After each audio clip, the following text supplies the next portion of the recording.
الحمد لله والصلاة والسلام على رسول الله صلى الله عليه وسلم وعلى آله وصحبه ومن والاه وبعد. في حاجة أنت مش منتبه إليها، إيه هي؟ خد بالك، الكتاب بتاعك أنت اللي بتألفه. كل واحد كاتب بقى له كتاب، يقول لك له كام كتاب في السوق مثلا. يعني ايه كتاب؟ يعني هو اللي كتبه بايديه وبعد كده نزله السوق عشان يتباع. انت بقى اللي بتكتب كتابك بايدك، بس هتراجعه يوم القيامه مش في الدنيا. شوف ربك سبحانه وتعالى يقول: وكل انسان ألزمناه طائره في عنقه ونخرج له يوم القيامة كتابا يلقاه منشورا اقرأ كتابك كفى بنفسك اليوم عليك حسيبا. يا سبحان الله، كل إنسان، أيوة كل إنسان. طيب الكتاب بتاعه ده هيبقى فين؟ في العنق. اشمعنى ربنا قال في العنق؟ ما قالش ليه في الصدر، ما قالش ليه في الكتاب أو في اليدين، لا ده قال هنا في العنق. لأن العنق من الإنسان ده مكان التكريم، ولذلك لما يقول لك هياخد بتاع الميدالية الذهبية أو هياخد حاجة يكرمه، بيعمل إيه؟ تلاقيه بيوطي كده عشان يحط له إيه؟ الميدالية بتاعته، لأن ده مكان التكريم منك. فمكان التكريم في الإنسان يوم القيامة، المكان ده هو اللي هيتحط في الكتاب بتاعه. وكل إنسان ألزمناه طائره في عنقه ونخرج له يوم القيامة كتابا يلقاه منشورا. الكتاب بتاعك اللي انت بتألفه، اللي انت بتحط فيه حسناتك وسيئاتك، فكرت يوم في الأيام انك تراجع كتابك ده ولا عملته وخلاص؟ كتبته وخلاص. ما احنا بنقول ايه؟ السيئات القديمات يذهبن الحسنات الجديدات. المفروض ان انت تعمل ايه؟ تنقي الكتاب بتاعك ده، تراجع كتابك، تشوف يا ترى انا عملت ايه النهارده؟ اتكلمت في حق فلان، شتمت فلان، عملت معصيه في فلان، او ارتكبت ذنب كذا. ده النبي عليه الصلاة والسلام قال: وأتبع السيئة الحسنة تمحوها. أعمل من الحسنات ما يمحو هذه السيئات. لكن للأسف الكتاب بتاعك انت بتكتبه وما بتراجعوش خالص.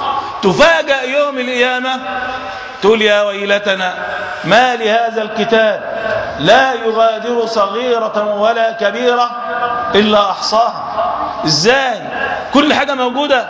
أيوة كل حاجة موجودة. ما هو أنت اللي حطيت كتابك بإيديك. هو حد تاني كتب لك حاجة؟ لا والله، أنت اللي بتكتب كل حاجة بإيدك في ذلك الكتاب. ولذلك يقول لك أهل العلم إيه؟ إياك والدخول في الذنوب. اوعى تخش في الذنوب. ليه؟ لأن ده باب إذا دخلت هذا الباب قد تألفه والعياذ بالله. دخلت الباب ده ممكن بقى تعمل المعاصي مرة واثنين وثلاثة. ولذلك كانوا زمان ريحة الغيبة يشموا الهواء بتاعها نتن. طيب يقول لك الأيام دي ما بنشمش ريحة الغيبة. ليه؟ لأن الناس ألفت الغيبة خلاص، الريحة بقت عندها ثابتة. هتشمها منين؟ كلها كده. زمان كانوا كده زي ما قال النبي عليه الصلاة والسلام. واخد بالك؟ فأنت النهاردة لازم تاخد بالك من 3 حاجات عشان كتابك يتنقى. ايه هم ال3 حاجات؟ اول حاجة تزيين الشيطان. خد بالك من كتابك عشان ايه؟ تنقيه وتتكلم في كتابك يبقى صح. ما تجيش يوم الكتاب بتاعك يوم القيامة وتقول: يا رب ده انا فرطت، ده انا اذنت. ليه؟ لان الشيطان قال لربنا كده: ثم لآتينهم من بين ايديهم ومن خلفهم وعن ايمانهم وعن شمائلهم ولا تجد اكثرهم شاكرين. مش الشيطان قال لك كده؟ ايوه الشيطان قال كده.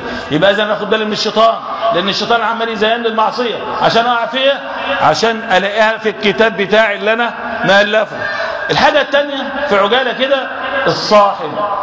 ما هو الصاحب ساحب، هيسحبك معاه.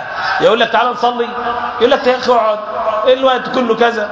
او واحده متبرجه تقول لها تلبسي حجاب ليه؟ ما توجعيش في دماغك، تعالي كده وخلاص. يعني ايه اللي هيحصل؟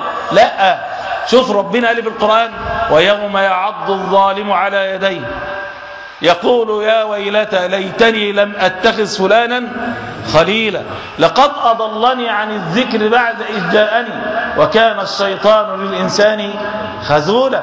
يبقى بالتالي انت تشوف صاحبك مين. الرجل على دين خليله. نقي صاحب حلو. طب لو ما هوش حلو هتقعدوا تتكلموا في الغيبة وفي النميمة وفي المعاصي وسوء الناس. وحط يا عم في كتابك، انت اللي عمال تكتب في الكتاب، هتلاقي الكتاب ده يوم القيامة اسود والعياذ بالله، السيئات سودة والحسنات بيضة. يبقى انت اللي بتألف الكلام ده ليه؟ انت اللي بتحطه ليه؟ خد بالك. الحاجة الثالثة الإصرار على المعصية.